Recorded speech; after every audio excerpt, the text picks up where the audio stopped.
Hello, my name is Karis Pack, and this is my final ethnographic presentation titled Balancing Play and Productivity Online Gaming in U.S. College Life. And this project brings together three components, which were archival research, autoethnography of my own gaming practices, and field observation at UC Riverside Student Success Center.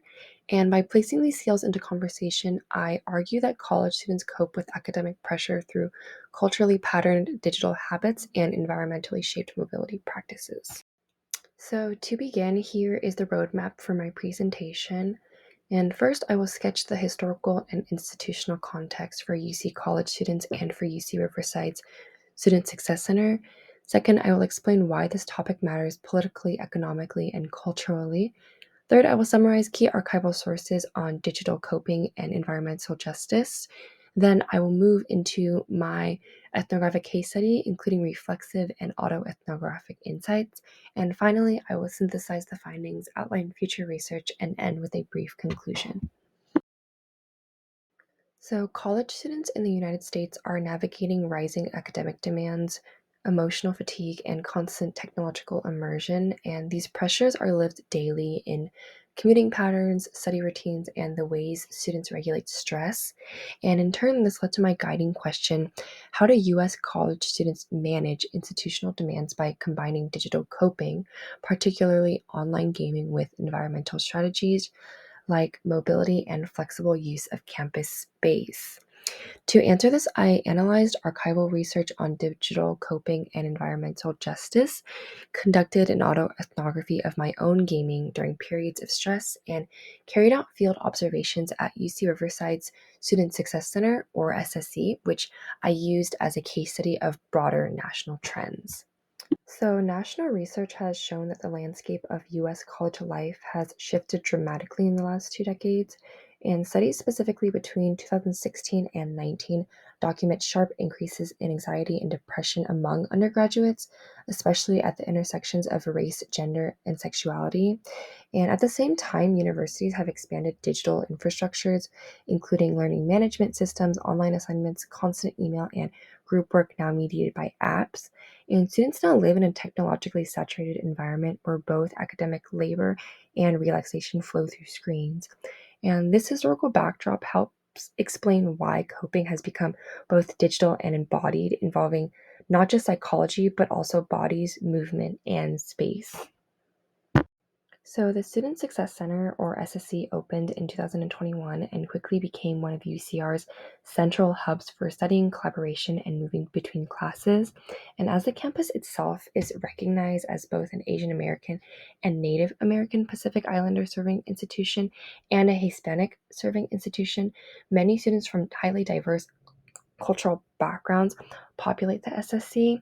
And in my observations, it functioned as a crossroads where students rushed through on their way to class, gathered to compress, and formed study groups that reflected different cultural communication styles. So one may ask, why does this research matter? And I would argue this topic matters for several reasons. And first, it speaks directly to student mental health, and coping strategies like gaming or scooter use are not trivial hobbies, but ways of managing stress, burnout, and emotional overload. Second, these strategies are unequally available as not every student can afford an e-scooter, a gaming system, or even the time to decompress, which raises concerns of environmental and economic justice. And third, coping is culturally patterned. Students bring different values, family expectations, and communication styles into how they balance their workload. And finally, understanding these patterns can help universities design more equitable infrastructures and support systems rather than simply telling students to manage their time better. So, from a political standpoint, environmental justice scholars like Robert Bullard and Laurel Polito show that infrastructures are never neutral. Decisions about where to place resources, transit routes, or safe spaces create unequal burdens and benefits. And on campus, this appears in small but meaningful ways, like the lack of charging stations near the SSC, the distribution of bike racks, and the physical layout that makes some routes more laborious than others. And economically, not all students can purchase or maintain scooters, high performance laptops, or gaming system, and time itself even becomes an economic resource, especially for students working jobs or caring for family.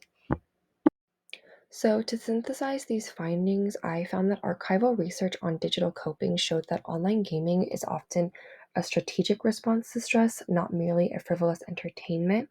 And Carterfeld-Winter specifically critiqued internet addiction narratives and proposed a compensatory internet use model where people turn to digital spaces to regulate negative emotions or unmet needs.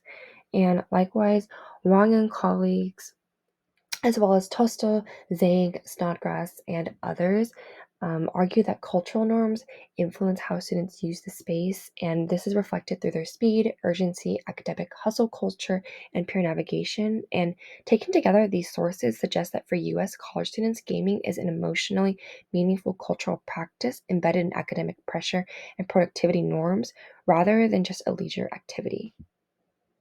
Likewise, in the environmental justice literature, Bullard argued that unequal infrastructures produce unequal environmental burdens, such as longer commutes, higher exposure to pollution, or unsafe routes, and Polito further connected this to racial capitalism, showing how benefits and harms are distributed along lines of race, class, and space.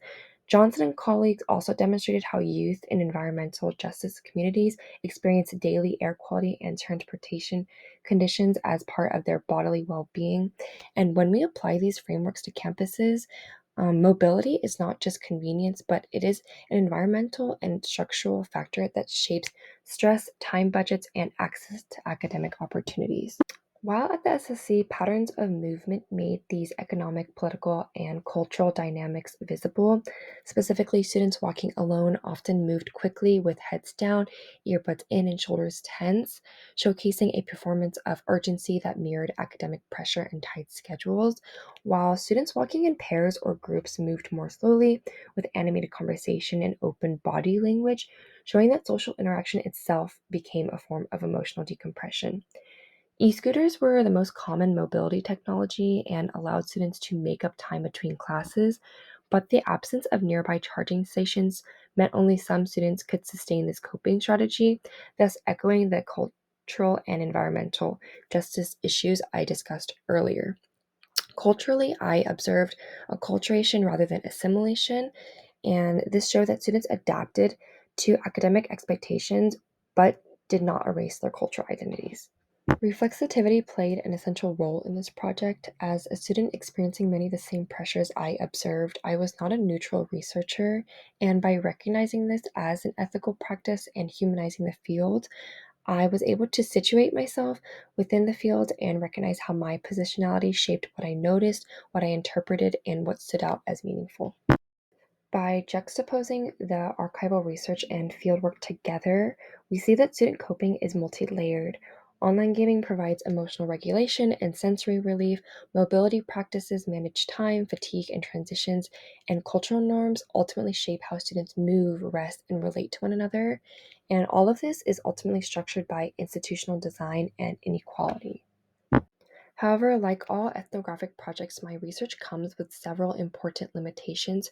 Specifically, my observations cover only a short period at one site, and my interpretations were shaped by my own identity and experiences as a gamer and student. Hence, this calls attention to generalizability, as although many of my findings align with national studies on stress, mobility, and digital coping, they cannot be assumed to represent all students or all campuses, as coping practices vary by institution, culture, socioeconomic status, and campus design.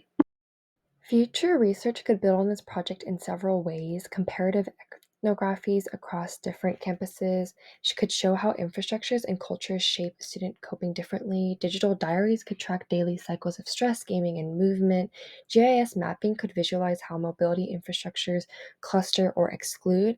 And in terms of global studies, this project shows how large scale processes manifest in the ordinary lives of college students and reminds us that global systems are lived through bodies, screens, sidewalks, and scooters. And likewise, based on my findings, I presented a list of future research questions one may ask during this process.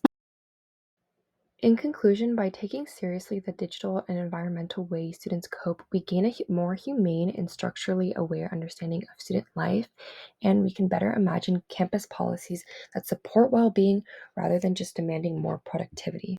And here is a list of my references. Thank you for listening.